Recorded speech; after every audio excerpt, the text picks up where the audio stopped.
Most agencies don't even realize that their team is costing them clients. What I mean by this is like, let's just say you have a team member who's underperforming, but if they've been underperforming for a month or 2 months, they've been damaging their client relationship for that long as well. And a lot of agencies don't realize this until the client leaves or the client comes and says, hey, we have problems. And then you have to replace that person and it causes a lot of chaos. It's expensive. You have to onboard someone new. That takes time. You onboard someone, it's not the right fit. We need another person, like all these things. And if you just knew from the very beginning when things started to derail that we need to make changes, we need to step in and have a conversation with this person, you probably would be able to save a lot of client relationships that would otherwise lead to clients churn.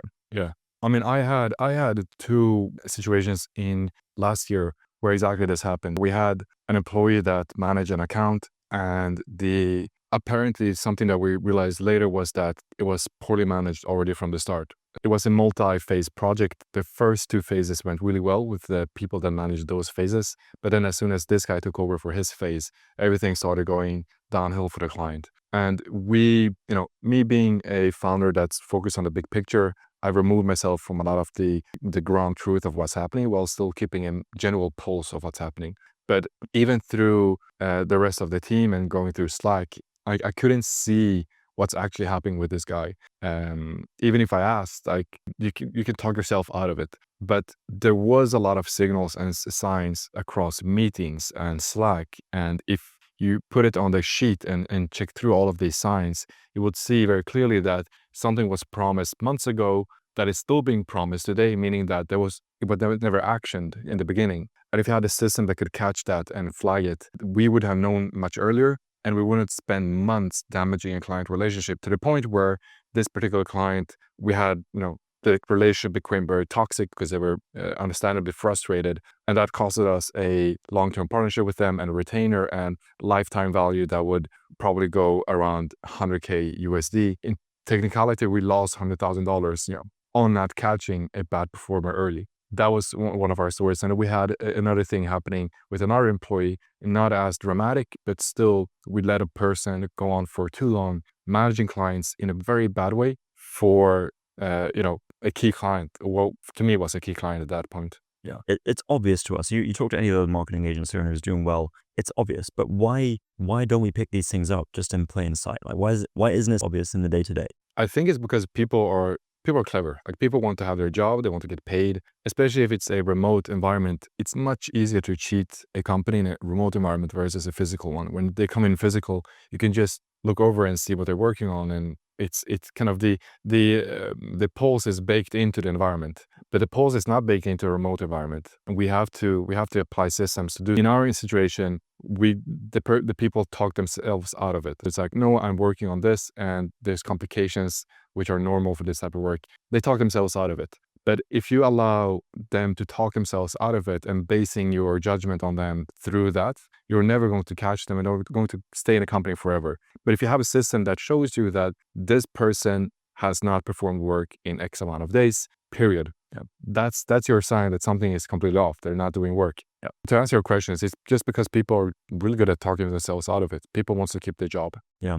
Do you also think that sometimes agencies don't, like, maybe they know something's off, but they don't know who is causing that? And also, like, the specific reason why it's off. Is it because of missed deadlines? Is it because of just work quality? Like, what do you think the reason is for? That's a really good question. I mean, I think that's what happened in those instances too. We knew that something was really off. Like, something was fishy with the person or the two people in that instance. But we couldn't really, like, me as a founder, I couldn't figure out exactly what it was. Was it the quality of the work? Were they not just pushing deliveries in time? Were they not communicating with the team? But something, of course, felt off. And it's like, if you have that feeling and the way that your company is set up, let's say that you have a reporting system, they have to have a daily stand-up every morning, and then they have to do a end-of-day report. Like, those reports can be very easily cheated, and you're not going to get a good grasp through them. But where you can catch these behaviors is everything in between. The Slack messages in between, the ClickUp or Asana or Notion tickets updates in between. You catch them on meetings. And if you have one meeting, you can cheat yourself out of it, but have 20 of them where you're bringing up same excuses over and over again, that's going to be flagged. And, as a human, you're not going to flag it. Maybe if you're good at putting together the pieces, but a system would flag them. But yeah, to answer what you said, it's like, there's so many things. There's the communication. Are they communicating properly with the client and the team? Are they collaborative, or are they giving a lot of pushback to work with their team members? Are they performing work and actually delivering stuff, or are they just sitting on the same tasks for weeks? And when they are they delivering good work, or are they just pushing crappy work just to get something done? Yeah. That's what happened in our instance, and we didn't have anything to catch it early.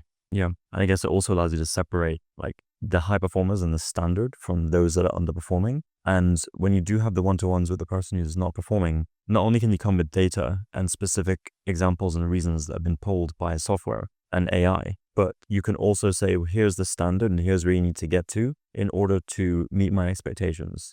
Can you do that? Yeah. And you get their buy-in, and that is also recorded. Now we spoke on January 23rd about this, and we agreed that this is a new standard. Now it's February 23rd. It's been 4 weeks, been a month, and here's where we are, right? And that's just a way to, I guess it's very clearly this laid out, right? Just be like very, very frank with it. I think a lot of times companies come and have these one-to-one conversations, but they don't have the data to back up what they're saying. A lot of it's based on gut feeling and bias. And that's like obviously a big no-no. Exactly. That's exactly what happened to me with one of these employees. I hopped on a call, said something is, it's very wrong. You're not doing X, Y, and Z. And I got pushed back on the call. He said, no, like, you don't understand. This happens normally. This is a normal part of the process. And I sat there and like, I knew that was right, but I had nothing to back it up. All I had was my own anecdotal experience that, no, this is the case. You're not communicating here, but we didn't have that. Like in your agency, when you see bad performance or you get that something is off, how do you usually catch that? Is it just based on your gut feeling? Is it on someone else reporting it? Do you have a system for it? In the past, it was based on two main things. It would either be me seeing something and catching it and be like, that's wrong, or just based on gut feeling, or it would be somebody else on my team coming to me with gut feeling or something they see, right? And the gut feeling thing is a slippery slope. If you see something and it's like, this has happened, it's very, very clear to then, correct it.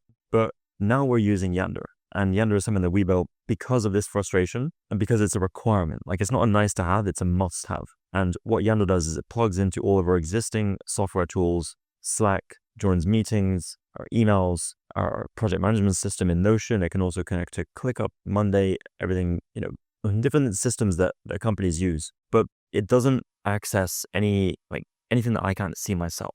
Right? The data is there, the insights are there, but what this does is it uses AI and an algorithm to take all these data points and context over time, and it gives us scores on each person individually across different metrics, like their workload, their collaboration, their engagement, their response times, and it checks that against baseline. And anytime something is getting out of control, then it alerts us. And that allows us to step in, but it allows us to step in with data. And leaders need data to back their decisions when it comes to talking to team. Yeah. And that's like one of the things that's missing in remote work that we're solving with Yander. And it has been a complete game changer for us in the way that I see it, because now you remove the guesswork. Yeah, that's what we're doing. Well, it's early beta, but like you're saying, it's valuable. It gives actual good scores in this stage. And something that I'm working on, we have it on the roadmap, is that I want to give you a bullet point of the reasons why a person has that particular score on that particular day. For engagement, why does this person have a low score today?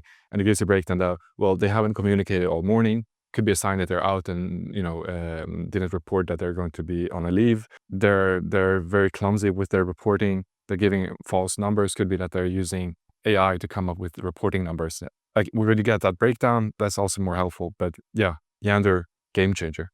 Have you ever had a situation where you've lost someone who was actually a top performer on your team and like you didn't see it coming? I've actually not had someone who's been a top performer in my team and losing them, but I have had people that are very, very essential. They're a pillar for a client work or managing a account. And we had just recently, actually, a month ago, an instance where a person that was managing key accounts in our agency very suddenly left. He had already been given a head notice that he is being let go due to performance issues. And this guy had a commitment to stay with us until the end of the month. And he chose to just leave immediately because he felt he wanted to leave earlier. And this caused us 2 weeks worth of basically paused client work.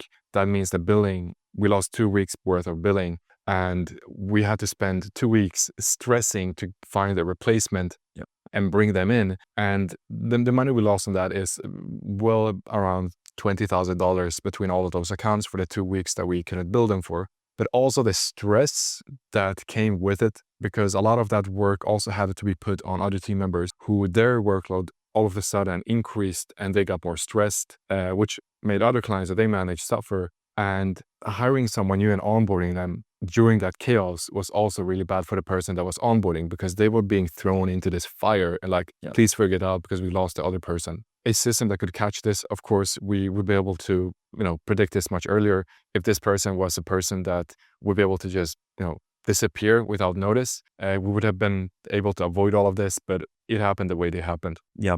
And we've been running marketing agencies, like our own individual agencies, for years. And I really believe that one of the worst things that can happen to a marketing agency is losing key people and not having the ability to replace them fast, because it costs you not just the hiring costs, right, in time and money, but also it affects your clients. And even if, like, for example, if that same account manager that you lose, for example, right, has been working with that client for years, that client is now questioning, like, well, what's going to happen now, right? It's not like let's just say you're a software company and you lose someone, maybe a developer, but they're not like client facing. The thing with a marketing agency is most of your team is client facing. So if you lose someone client facing, it affects, as I was saying, it's not just the cost of replacing, but it's also the cost on the client side. Maybe even losing those clients, as we're saying, 2 weeks worth of like nothing getting done and losing billing. Yeah. The losing the A players, again, if you have an A player who's managing key accounts and they're probably your best paying customers too, and you're doing very important work for them, that's why you have an A player on their account, and you lose them very suddenly, even if they're staying with you until the end of the month to honor their notice period, like the process of going and finding another A player is painful. The fact that you found them to begin with is like an incredible thing, even that. But finding another one who's going to come in, replace them, and go through all of the stuff that this other person went through. Because let's be honest, a person that's been in your company for a year, it's so valuable having that experience because they know how you work, specifically as a founder.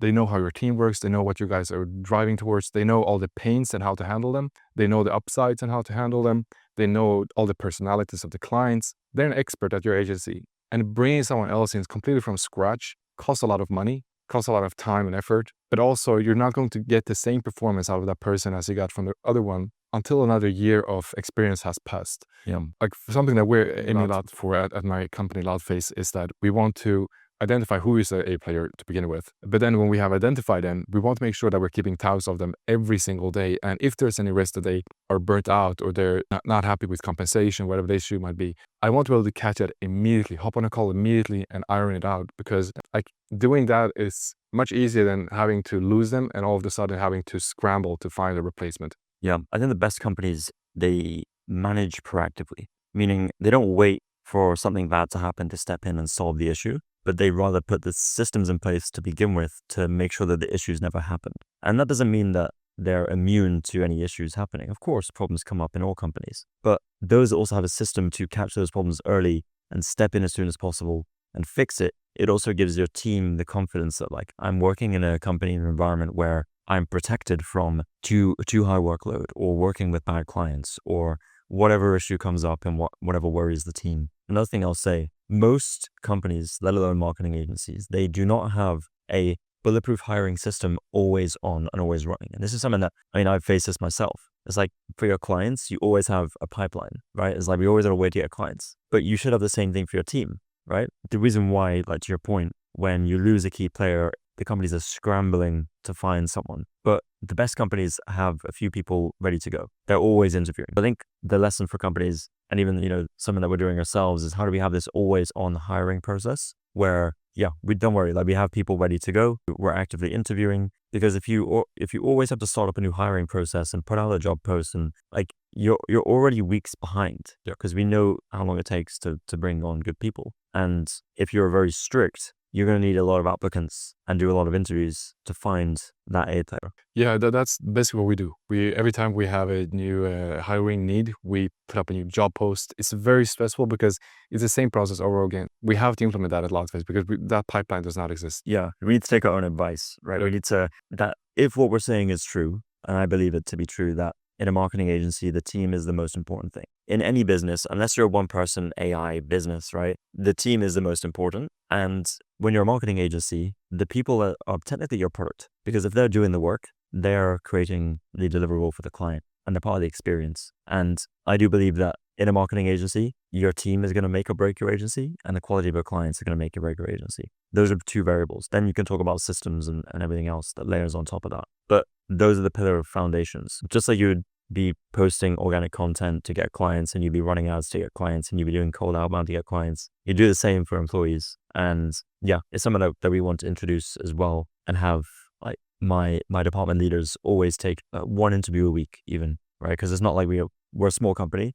We don't have to hire a bunch of people, but even just one interview, 2 interviews a week, it just keeps that pipeline full. Yeah, it's true. And it's like, it's, hire slow, fire fast. And if you always have that pipeline of people that are interviewing, and you have like every month you find one really good person that you've interviewed, and like, if anything would happen, this is the go-to person. And then let's say that something does happen and you have to let go of someone, you have that person on standby. Yeah. As a founder or CEO, any leader, they want to be in a position of leverage, and they never want to be in a position of having to be reactive and reacting on other people's decisions. And what I mean by this is that if you're a leader or founder or CEO and you have one person to replace everyone in your company ready, like, how does that change the way you operate? Because now you're looking at the team and saying, well, actually, we need to replace this person because they're underperforming. But a lot of companies, they're not in a position to do that, because even if someone is underperforming, they try and make it work and fix it, which is, you should always try and do that first, right? Not just get rid of people just because. But a lot of times they just don't have somebody else ready to go that they can make that decision. And I think that's a big problem. It's just like looking at the system, the underlying system that feeds the talent into your company. Yeah, we've been in that situation a lot of times where we didn't have the leverage, and when someone was underperforming, we just had to kind of force it. And putting up a new job post, it would take 2 weeks, 3 weeks until we find a really good candidate that we go for. That would mean that we have to stick with this underperformer for 2-3 weeks. If we let them go immediately, we're stuck with nothing for 2-3 weeks. Yeah, for sure, something that we should implement. You mentioned that you have always gone on gut feeling and relied on other people reporting to you if something is off with an employee. But then, of course, you're building Yander, using Yander today. In your own words, how is Yander different to other softwares that are aiming to solve the same problem in their own way? Most softwares that are trying to solve this problem, they either use surveys, which, I mean, who is going to own up to doing bad work, right? And a lot of times, as humans, we don't understand our blind spots, and we can't pinpoint our weaknesses, right? If someone is able to pinpoint their weaknesses, they're very, very self-aware. Yeah. But it's difficult to do in real time to say, I messed up here, I didn't do this. And some people will be very honest, but it doesn't give you enough. And I guess there's other platforms that they might be pulling some sort of insights from maybe your meetings, or maybe even like a human is getting all this data and putting these reports together for how each individual is performing. We looked at this is like a very ineffective way of getting an accurate pulse on each individual team member in real time. The way that Yander works is that it plugs into your existing tools, and it pulls data from Slack, from emails, from your meetings, from your project management system to track things like, are we hitting deadlines? Are people responding faster or slower compared to the baseline? And you set standards in your company for what a response time, like a fast response time, is. Other things like, are they collaborating on meetings, or are they just joining with their camera off just because they have to join? They're not actually doing anything. It also could mean, like, does that person even need to be on that meeting, right? And you could save that person an hour back a week. Everything with Yander is like, it does both sides for you. It helps you identify the good and also the bad. You can step in and reinforce the good, and then change the bad into good, right? Being able to have those one-to-one conversations, coming with data. That's the biggest point. And also that it updates in real time. Every single day your scores update and you get alerted when things happen. Yeah, I guess like that's the way I see it. I'm interested to hear, like, through your lens, you're building this, right? What is the way that you see it if you would answer the same question? And what are some of the features that are coming down the line that you're really excited for?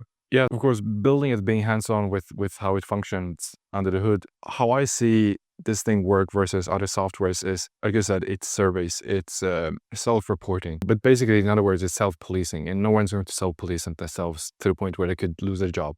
Yeah.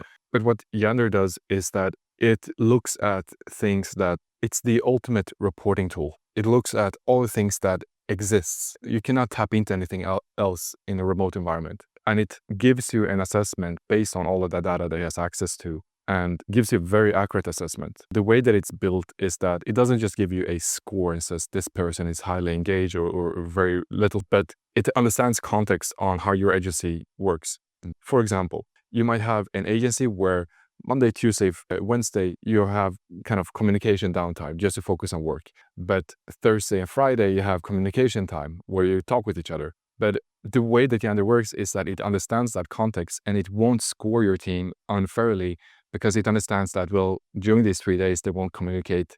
Communication should be judged on these days. This is where Yander also gets very advanced. I think, being the person that builds this, where I'm mostly proud of is how it handles huge amounts of data. Let's say that you're an agency with hundreds of employees and you're on Slack, you're on ClickUp, you have 10 meetings a day. That's huge amounts of data that a system has to kind of grasp. And then for each person, make a score on how they engage, their quit risks, their quality of work. Yander manages that really, really well. And for a 100-person team, it will give you an accurate score of every person. And I don't want to give away the secret sauce, but we have a very advanced algorithm under the hood that works. It's both deterministic and AI powered, and then manages all of that data. To answer your question, long story short, it's the way that it accesses data as a super intelligent human, but with the computational force of a computer. It grabs all of that. It sees patterns that you would never be able to see as a human, and it takes that into account to give you a real accurate score. Yeah. And just like you would get data on, let's just say you're doing SEO as a service, you want data on like how that's performing. If we're doing ads, we want data. Like what is the CPC, the CPM, what is our cost per click, like all those things. And we love to get data on the service that we deliver. And even like our sales pipeline, we said this many emails, we got this many meetings booked, we closed this many clients, our close rate is this, but we don't get reporting insights on the team. And if the team is like one of the most important parts of the business, we should be reporting that and we should be tracking the performance of that with real-time data, just like we would track our funnels and our ad campaigns. Yeah, that's what I'm really excited for. Like we're in private beta right now. We have, a few marketing agencies testing this out.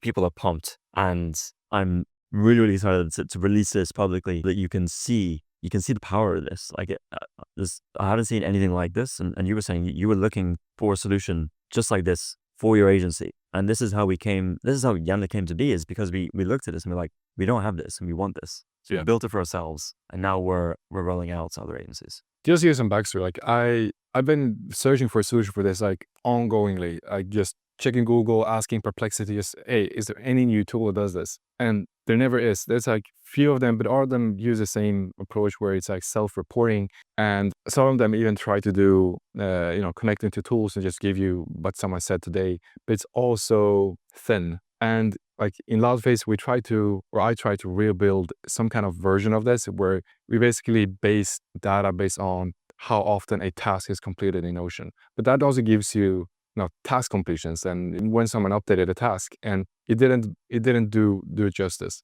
I also know friends that are running marketing agencies. They have a person that works full time just scoring KPIs of their team members that can pay out bonuses for them. Like all of this, and there was never a solution that just gives you a clear score of what's happening by tapping into real data and not just fake self-reporting. Yeah, like you said, that's why we built Yander to begin with, because no one else is solving it. Like there's data for everything, ads, SEO, you name it, whatever. But there's no reliable scoring for the most important part of a business, which is the team. Yeah.